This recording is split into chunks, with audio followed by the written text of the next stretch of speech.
Hey,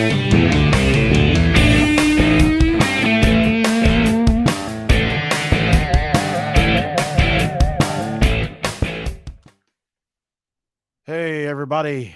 I'm John Israel, and welcome back to the HVAC Technician Talk podcast. It has been rainy and cold in Louisiana the past few days, and it was like in the mid to high 80s, and then we got this rainy, cold weather. So still have several jobs lined up to do, but I put up a poll on YouTube for topics. I did three potential topics. Well, actually two potential topics, and then one you guys could choose. I did HVAC Apprentice, leak detectors, and then something else you guys choose.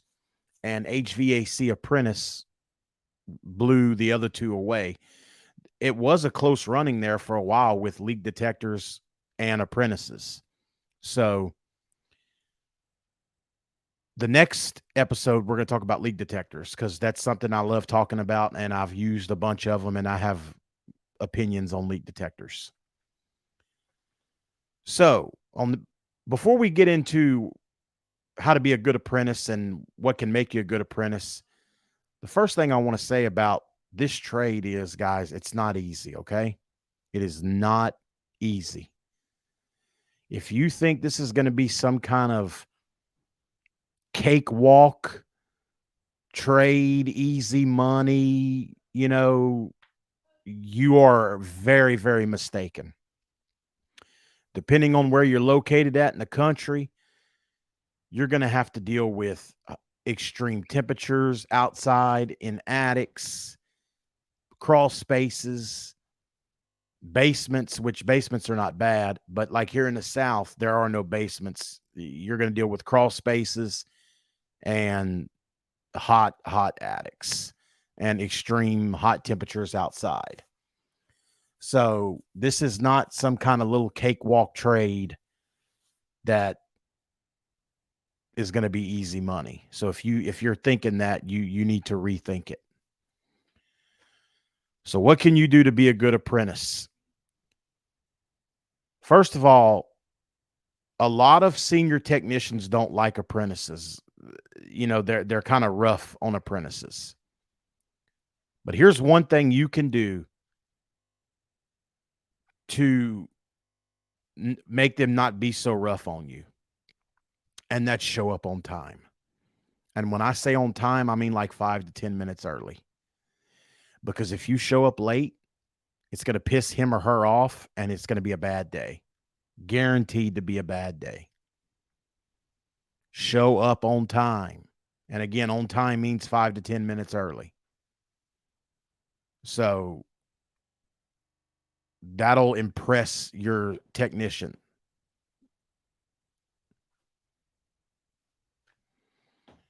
That will impress your technician. Just showing up on time, I promise you it'll impress them. Have a good attitude. Come to work with a I'm ready to work attitude, with a good attitude.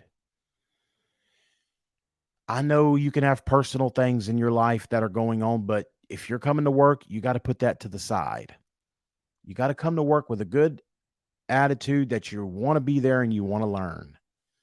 Show your technician that you want to learn. And the way you do that is you listen to your technician. You observe your technician and you ask questions. Listen to what he or she is telling you. Observe what they're doing, everything that they're doing, and ask questions. Hey, why did you do it this way? Why did you do that? Why does this work like that? Why does that go right there? I know you think you might annoy them, but let me tell you this. If they go to their boss and say, oh, well, he asks us too many questions, you're not going to get fired for that. Okay? The boss is probably going to say, okay, they're trying to learn. Big deal. You're not going to get in trouble for asking too many questions, I can promise you. Ask questions. Listen and observe everything your technician is doing. Study. And study, I mean, whatever situation y'all were in that day, go home and research it. Learn more about it.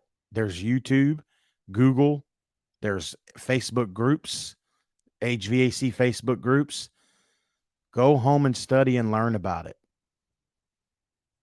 And learn more about the situation. You'd be surprised how that'll impress your technician if you can come back the next day and know more about the situation.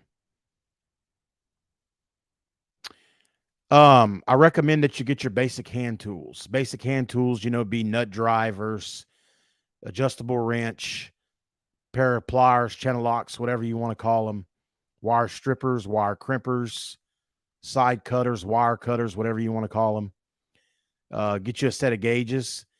If you're going to go with compound non-digital gauges, that's fine. You're going to need a temperature clamp to read superheat and subcooling. That can go to get you a meter. I highly recommend field piece meters. If you're going to get digital gauges, I recommend the field piece S-Mans. You need to get your basic tools. And you need to know, if you know what your technician is using next, hand him your tool. A lot of techs don't like their tools being touched. But if they do let you touch their tools, have the respect to know where in the bag their tools go and put their tools back in the right place. Let me tell you something about my apprentice. My apprentice knows where all my stuff goes.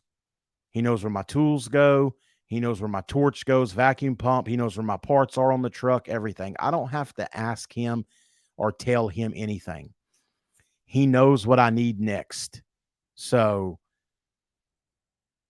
when we're doing a job and I need the torch, I don't have to ask him for the torch. I turn, bam, there's the torch. It's already there, ready.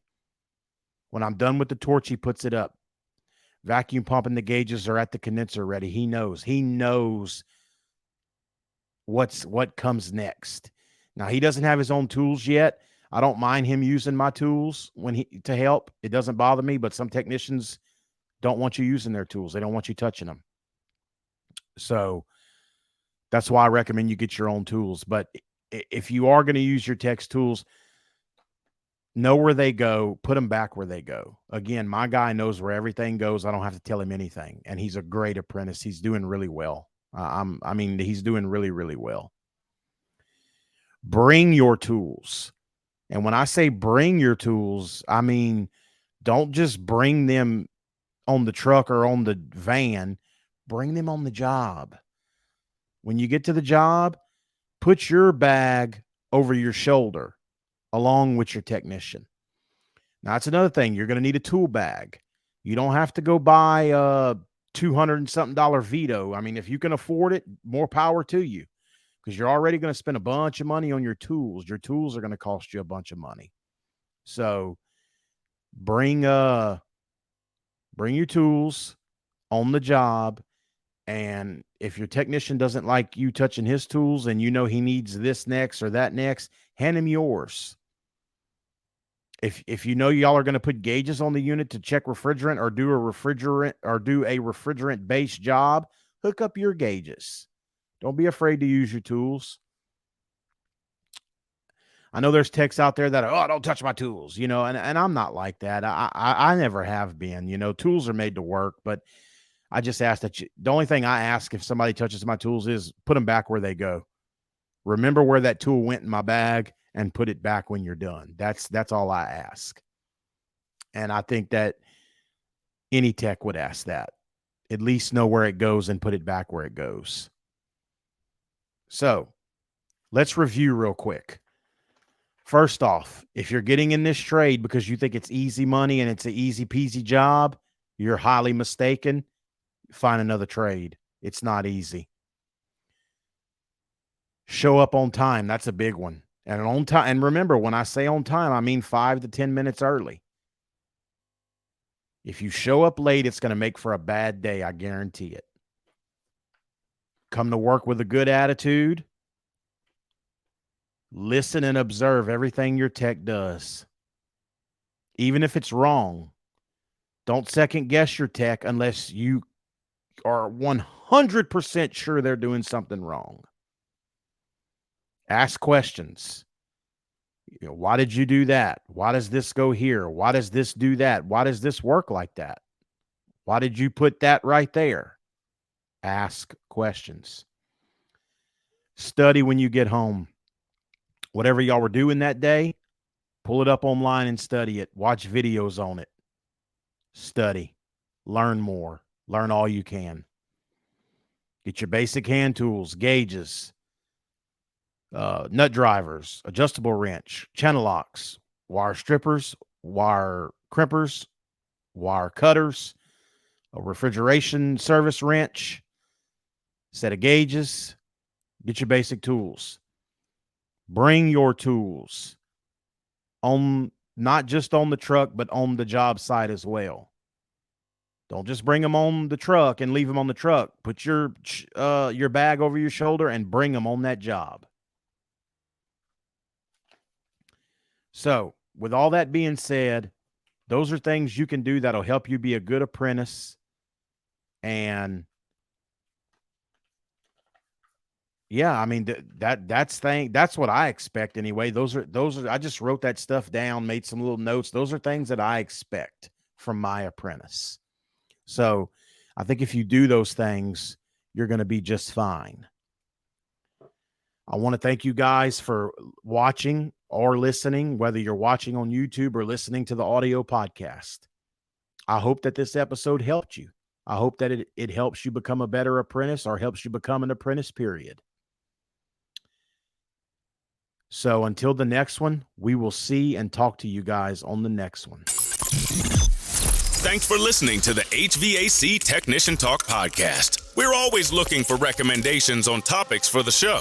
You can text us at 337-541-1252 or email us at hvactechniciantalk@gmail.com. We'll talk to y'all on the next one.